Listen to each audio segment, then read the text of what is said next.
madaxweynaha hadda waaro kaleeto waxaa la yidhi ii sheeg waa nin oo argagixis haysato waa nin sida la socota jiisa lugtu jiray ama watan kale horta cali buulaawo nin la yidhaahdo iyo sheekh ismaan nin la yidhaahdo geedka ku xirtay faad tar iyo argagixisina lagu hayo waxaa la yidhi qofku markuu sakaraad yahay shaydaanka biyo la soo ag fadhiista qabo oo yidhaahdo markuu ashahaada maaga biyahana ku siiyan waana ka sakiya ninkaas niman la yidhaahdo nabadan oo la biyo sida shaydaankii la ag fadhiyo cali buulaawo iyo ninka baarlamaanka jooga iyo baarlamaanka ustaadada madaxa uga haya nin tarar ku jiro xorayn u baahan wax maxaan ku dhahaa dabcan asaguna haddee maamulka meesha jooga odayuu ka yahay madaxuu ka yahay laakiin waxa la aaminsan yahay bacdamaa jowhar uu joogo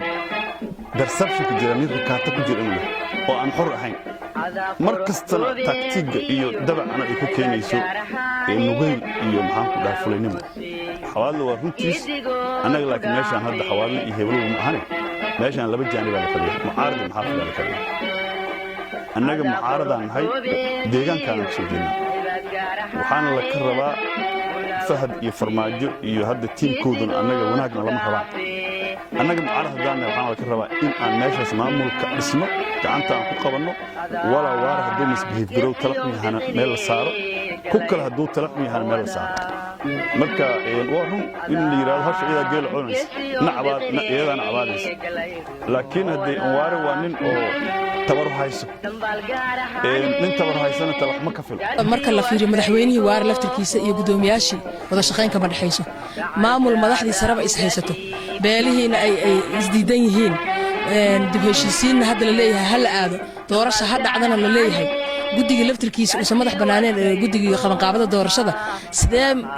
loo samayn karaa wax wada ogol ah inay ka soo baxaan wallaahi meesha asalka waxay tahay maamul madaxweynihiisii iyo guddoomiyihiisii baarlamaanka iyo madaxweyne ku-xigeenkiisii laysku qataaray oo laysku diray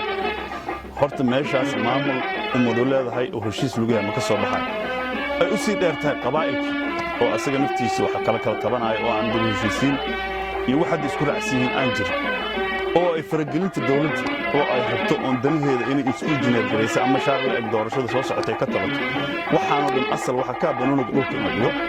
oo aragti tan ka weyn wax lagu wajaho hal dhinac keliya oo aan anigu guulaysto aan ahayn laysku tanaasulo la wada hadlo la doodo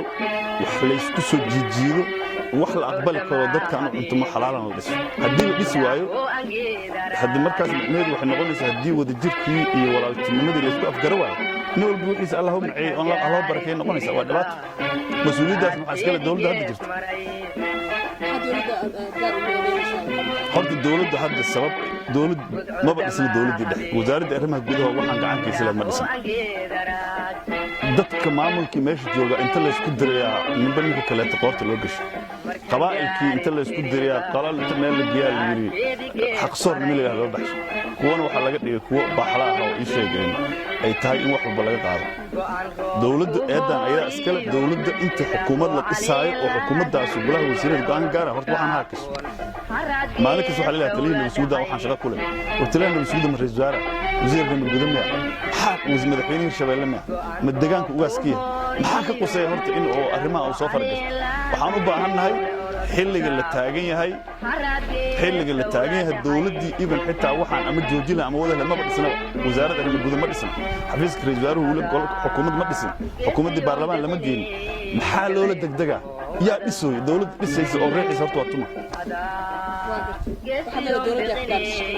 dawladda mar hore shaqadeeda ka gaabisay haddana waxay waaye ii sheegeen waa dirqinaysa waxaan raalli laga haynay rabtaa dadka inay ku dirqiso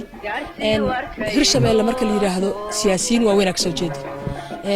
siyaasiyiinta hadda hormuudka u ah madasha xisbiyada qaran deegaan ahaan waa deegaanaday ka soo jeedaan qofka siyaasigana wuxuu macno ku leeyahay in maamulka iyo meesha berri ugu laaban lahaa ay tahay meel diyaarsan oo uu wax ka heli karo ama awoodaha kale jira maamul goboleedyada wax kula qaybsado iyaga laftirkooda hadalkooda lama hayo ma isleedahay waad ka gaabiseen awooddii ama wixii laydinkaga baahnaa ee maamulkii iyo deegaankii aad matalayseen haddaba u hadlayso uu idinka rabay shaqadeedii booskaas waa idinka bannaan yahay walaada kor waa aniga sheegay oo aniga idhi mar madasha iyo nabadii nabo oo isku milmeen marka xilligaanoo kale doorasho ay timaado horta dadka muuqaallo kale ah u baxa waxaana ku dhac cudur la yidhaahdo indhabeel siyaasadeed dadku waa gabidhecliyaa go'aanno saxana ma qaato horta waa nasiib darro madasha xisbiyada qaran 5 xisbiya ka koobanta 4 xisbiyo ka mid ah waxaa madax u ah reer Hirshabeelle waa Cabdiqaadir Cusubile waa Xasan Sheekh waa Sheekh Shariif waa Seerin afartuna ii sheegeen maxaan ku dhahaa waxa la dhihi karaa hadee ma nabadii nolol ayaga isku dhigtay waa arkaysa maalin dhaweed ninka akhrinayay golaha baarlamaanka ninka akhrinayay xogaha guud ee himilo qaran xisbiyiin waa ka aamusan yihiin war nabadii nolol iyo ayaga ma waxaan dulmigan ku heshiiyey ma wixii waxay noqdeen ii sheegeen ilma adeernimo iyo maxaan ku dhahaa abtirsiin ila afartan nin waa afar nin oo abgaar xisbiyada malaka cali guud laawal rabo in loo kufin waa abgaar dadku dareenkaas waa geli kara anu had taas ma qabo laakiin waxaan qabaa in uu jahwareerka doorashada indhabeel siyaasadeed ama jahwareer siyaasadeed inuu ku dhacan qabaa xilli wax la saxana waa la joogaa haddayse waxay fiqitolkiis kama janno tago waxaa la rabaa qofay wax ka hadlayn lama arko in la hadlo la yidhaahdo war dadkaan wixii saaradhika ayaan lagu qasbin dib u heshiisiin hal galo hal la joojiyo waxaan ninka dulmiga wada unbay wax ka hadlaynaysaa qofay wax ka hadlaynay lama arko aniga waxay ila tahay madashu waa ka gaabisay bal waa gacan bidxinaysaa Hirshabeelle markii dowladda hadda jirta ay hal far ku taagtay Kismaayashana lagu taagi jiray haddii ay talaab ay ka qaado meesha la yiraahdo ishii galmudug qayla la dabartaagna jira baydhaba wax lagu xasuuqaa lahaa Hirshabeelle anaga aan ka soo jeedno haddii laga aamusay la rabo ishii maxaan ku dhahaa dalka hoggaankiisa nimanka aan kula tartan soo barsamshka la abuuray ma warnimo deegaankoodii exclusive ka hay loogu taliyay tan dalkan waa loogu tala galaa actually political damage ku tahay sumcad xumo iyo dhaawac siyaasadeed madasha ku tahay waa gartay adiga